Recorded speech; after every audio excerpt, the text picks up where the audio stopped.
Now 92 on FM, Westland Insurance Time, 7:29, 36 degrees. I'm Greg Lawrence. I have some company joining me this morning. We have from Castle Rock Marine, Lori Norwick joining us. Good morning, Lori. Good morning, Greg. How are you? I'm well. Yourself? Excellent. All right, and we've got a couple of folks that are joining us as well.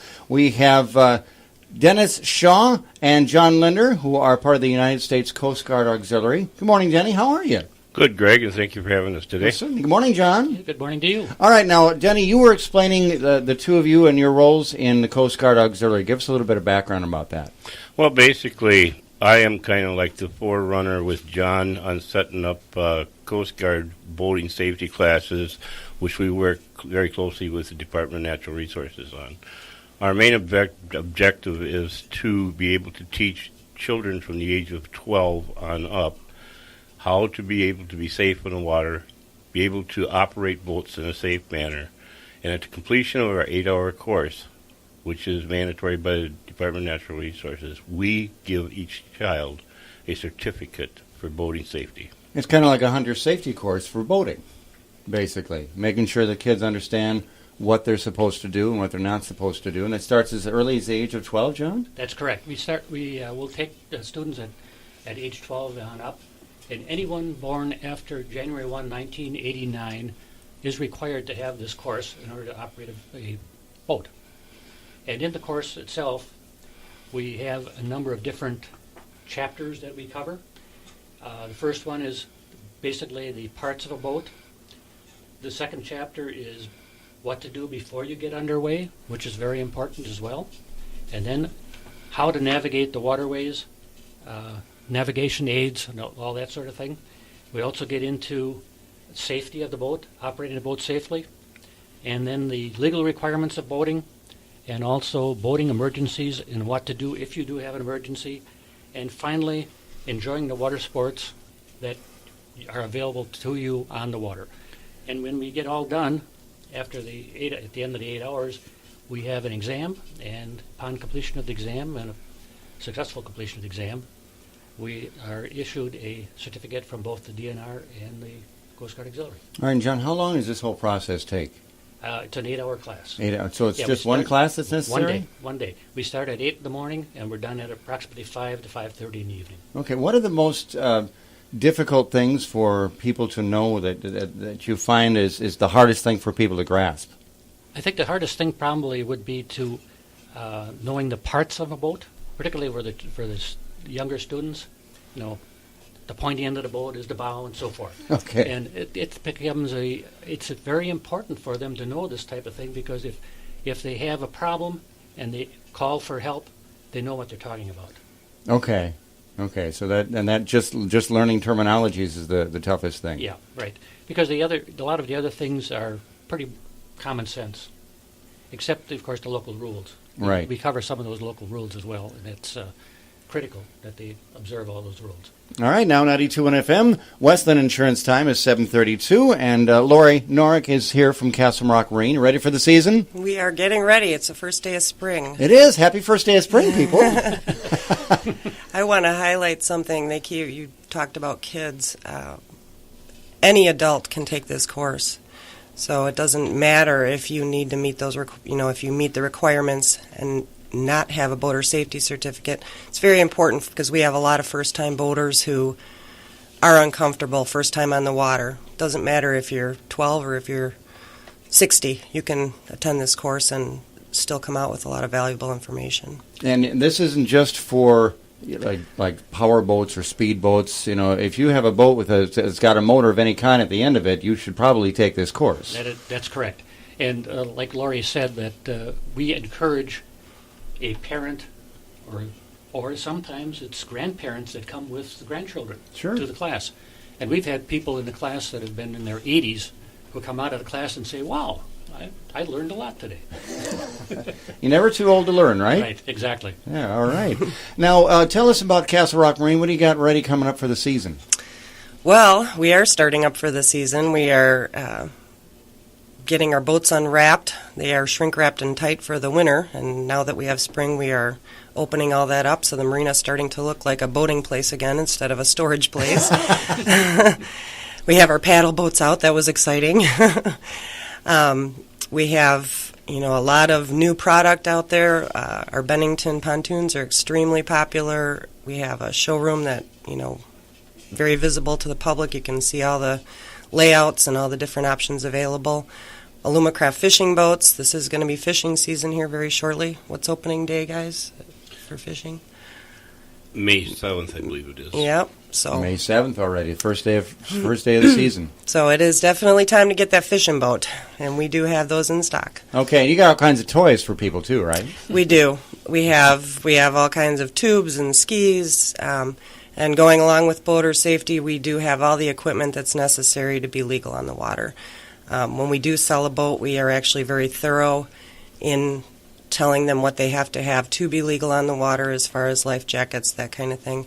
We're also very thorough in explaining the process of running the boat, so it works very well in conjunction with the boater safety course. We don't just give you your boat, hand you the keys, and say off you go. Well, now that's an interesting point too, Denny. If you can address this, life jackets. People don't really understand the necessity for having one. It's almost like seatbelts. They don't necessarily wear a seatbelt, but a life jacket is a seatbelt for your boat.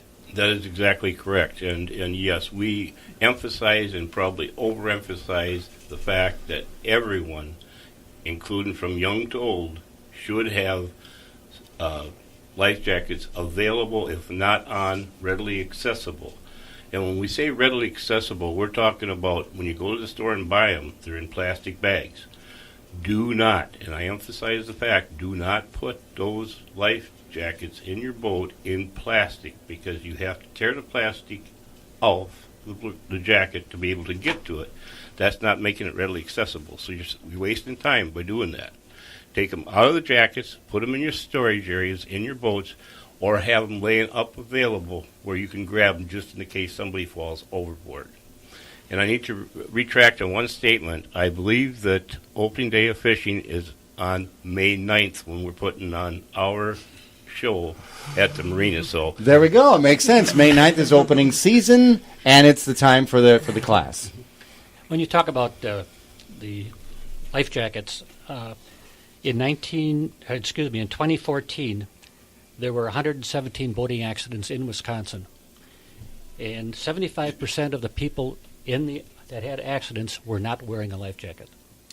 And out of the 117 boating accidents, there were 9 fatalities.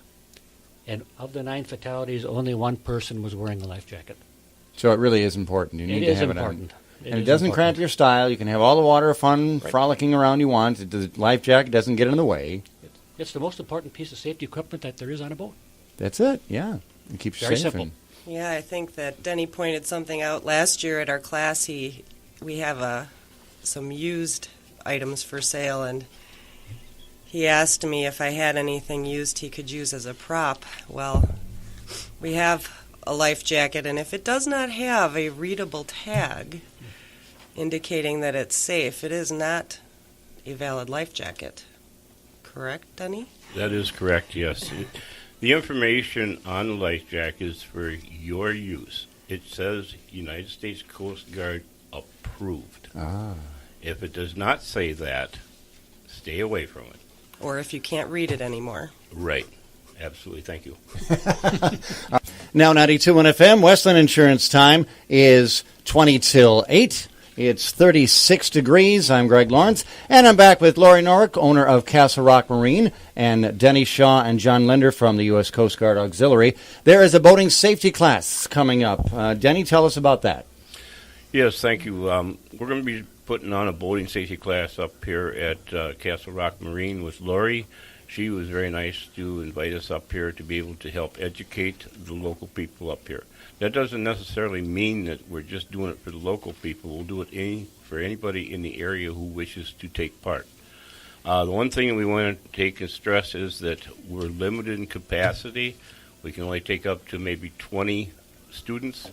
So we're asking to sign up early. That's why we're on the air early in March, because it'll be May 9th at 8 a.m. at Castle Rock Marine. You can contact Lori if you wish to participate. Therefore, Lori will get a hold of me, and I'll take all the information, and John and I'll have that readily available. So please, first come, first serve on May 9th. At All right. 8 a.m. it starts until 4:30. Coming up quickly, and you got to get there early in order to. So you got to sign up early to be a part of the class, and don't miss out. And there is a fee associated with the class, $20 to participate. It includes an incredible amount of food. You will be well fed from start to finish. What time is the class run? The class will start at 8 o'clock a.m. sharp. Okay. And one correction is, excuse me, Lori, but it's $40 for the first participant, and if you have your mother, your father, or your sister or brother join you, it's an additional $20 then. So it would be $60 for 2 people. If you have 3 people, again, it would be $40 for one, $40 for the second, and $20 for the third. Because the reason that being is we have workbooks here that we need to get to the students, and it's hard to work out of this workbook with 3 students. So therefore, that's the reason why. All right. Now 92.1 FM, Westland Insurance Time, 19 till 8, talking about boaters' safety class coming up. John, refresh us a little bit. What are you going to be covering? It's an 8-hour class, so what are we going to be talking about for 8 hours? Sounds like a long time, doesn't it? Kind of, but there'll be breaks in there. That's why there's the food, right, Lori? Exactly. No, we talk about what it takes to be safe on the water, basically what it is, and how to operate a boat safely, what navigation aids are that are out there so that you don't run into trouble. And we cover anything that is safety related in this course. The Coast Guard Auxiliary itself is charged with the purpose of recreational boating safety, period. That's our job. And we have approximately over 30,000 members in the Coast Guard Auxiliary in the U.S. We're in every state. So every state has classes like similar to this. Okay. It's available for people. And in our flotilla and division area, we're going to be having 6 classes, and we will be teaching probably about 150 students, which we cover every year in all those classes that are between Madison and Janesville and Castle Rock. And this class is on a first-served basis. Absolutely. And it's May the 9th, and limited to 20 students. That's all. That's what you can hold. And you're having it at Castle Rock Marine? We are.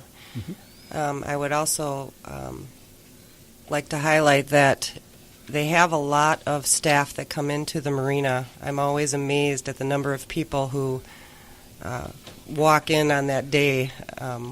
We have multiple U.S. Coast Guard people. We have DNR. The warden comes in. So you get a lot of exposure to a lot of different people who understand safe boating. Mm-hmm. I have 12 instructors available for me to give the class. And so what we try to do is have a different instructor for every chapter so that you don't have to listen to the same person going on and on and on, which happens at some of the other classes that are given. And that also makes it less taxing for any one instructor. Absolutely. They have a little bit of piece of it, and together you get you get the whole pie. But it's not on one person to talk for the whole thing. And we can all draw on all the experiences from all the different instructors. And we have instructors that are sailors. We have instructors that are kayakers, and we have power boaters. So we can draw on all of that experience. Westland Insurance Time is 11 till 8. It's 73 degrees. Back with Lori Norwick, owner of Castle Rock Marine of Boston, and Denny Shaw and John Linder from the United States Coast Guard Auxiliary. Thank you, gentlemen, for joining us. Well, thank you for having us. Yeah, Lori, thanks for hanging out with us this morning. All right. Pleasure. We're talking the boating safety course, and it's going to be at your place, Lori. It is. It's going to be at Castle Rock Marine. We are located about a mile from Castle Rock Lake on Highway 58. We're about 8 miles north of Boston. We have a facility where we set up a classroom basically right in our marina. Food is provided, drinks are provided, and a lot of fantastic instruction. I wanted to touch base back again on the fact that the DNR does attend and talk at this. The nice thing about that is these are people who are actually familiar with our local waterways. So the people who are talking to you actually know Petenwell and Castle Rock Lakes, Wisconsin River, so they are very familiar with where these people will be boating.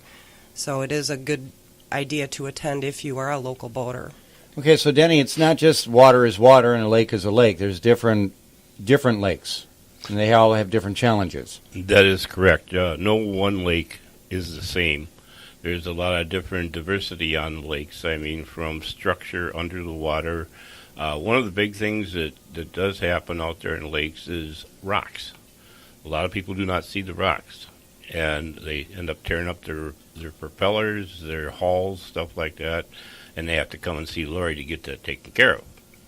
So, yes, to answer that question, every lake is different. Which you don't necessarily mind, Lori, but you don't want people to have things broken down. We're okay if they break as long as they're safe. That's right. Now, John, you've taught classes for many years now? Yes, I've been teaching classes for over 10 years. Okay, and you've taught classes for Castle Rock and Petenwell Lakes, covering those? Twice. I believe it was 2 times we've had it up here. Okay. Right. What are some of the challenges, if either one of you want to address this, for Castle Rock Lake or Petenwell Lake? What is unique about these waterways versus other? I would say size. I mean, these are very large bodies of water, and I think that navigation is huge, understanding where you are, particularly if you're boating when it's dark or when inclement weather comes in, understanding your position in the boat. Quite often we've had people call and ask us to come and rescue them, and we don't know where they are, and they don't know where they are. Oh. So, understanding your points of interest and understanding where you are in a body of water, I think, is very important. You just don't head out and say, okay, let's check this out, Yeah. Yeah, when we're out on patrol, we get calls on the Madison Lakes, and they'll tell us, well, we're a little ways away from a big bunch of trees. It doesn't tell us a thing. That doesn't help you, no. Doesn't help at all. So what happens is that we try to pinpoint it. What else do you see? What else do you see? Keep talking to them, and eventually we figure out where they may be. So now, in those classes, is that something that you'll cover, is how We to do. explain your position? Absolutely. We talk about that. We talk about GPS units. I was going to say, do boats don't... Well, I suppose if you have a fishing boat, you're not necessarily going to have a GPS with you because you're not thinking You may about it. have, or you may not have. It Right. could be a handheld. It could be installed in your boat.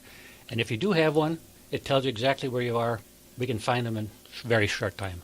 One of the important aspects of navigation is being able to use landmarks when you're on the water. And when I say landmarks, I'm talking about TV, radio station towers that have a different number of lights on them, stuff like that. One tower might have 2 lights, one might have 16 lights. I'm just hypothetically speaking here about that. But landmarks are very important for a rescue because most of the people that are involved with rescue and search and rescue, I should say, know how to find by land points. So please use that if you don't have GPS. We encourage people to think about putting GPS on their boats nowadays because that is the state of the art. Well, and it seems to me that, especially if it's evening time, you can tend to get lost and lose a sense of direction and have no idea.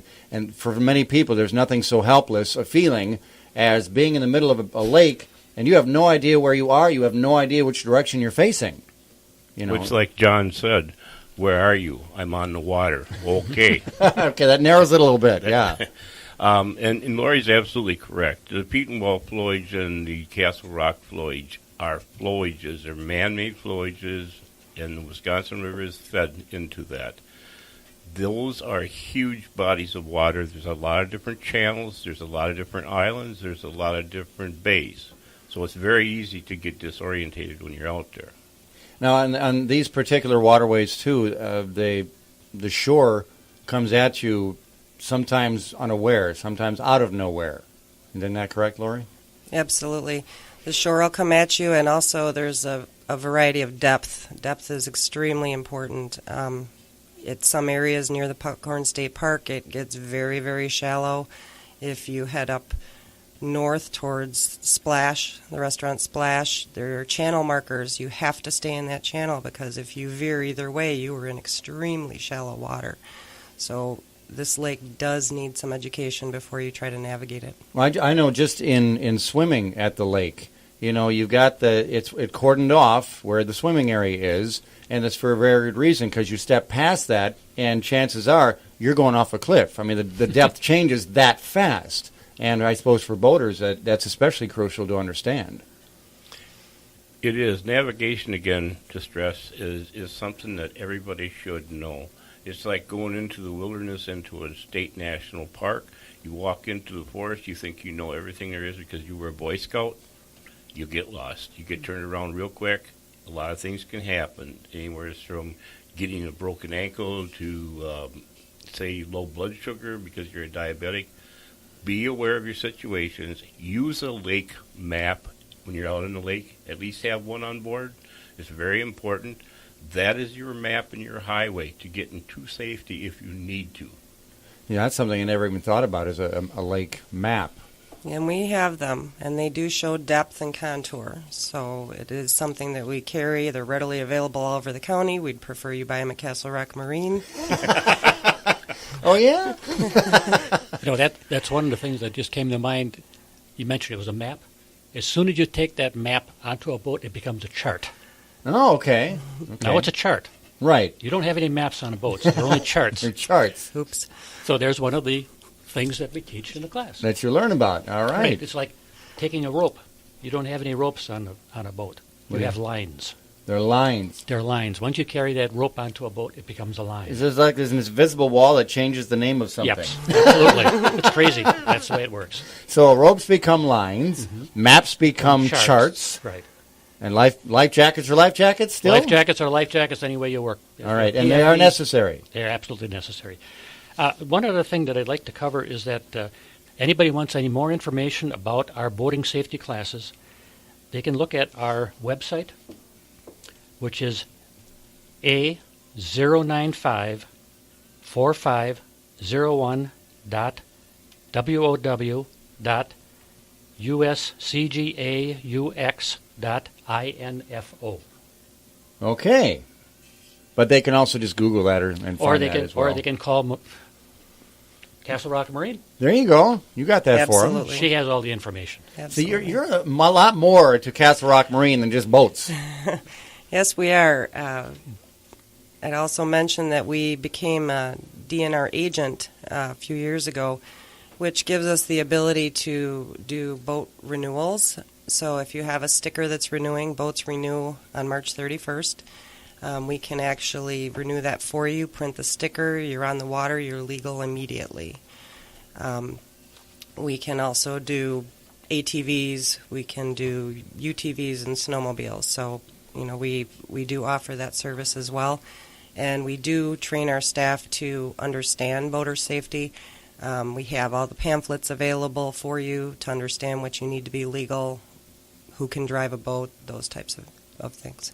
What is the one of the bigger selling types of boats right now? Pontoons. Really? Absolutely. Wow. Yeah, pontoons have come a long way. We have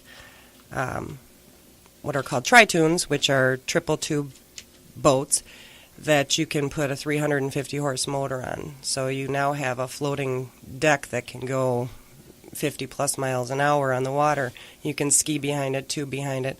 So they're just very versatile. They offer you a lot of different options when you're in your boat, either from cruising to doing water sports. Is that because us baby boomers are getting older and we can't handle a regular boat? Probably is. Yeah, we want our luxury back. Yeah, exactly. Well, Lori, thank you for joining us this morning. It was a pleasure. Thank you. My pleasure. All right, Denny Shaw and John Linder, thank you for joining us as well. Thank you very much for having us. Class is May 9th. May 9th. Only room for 20, so call Castle Rock Marine, make your reservations. Absolutely. And get in on it. All right. It is 8 o'clock here at Now 92.1 FM. I'm Greg Lawrence. Good morning.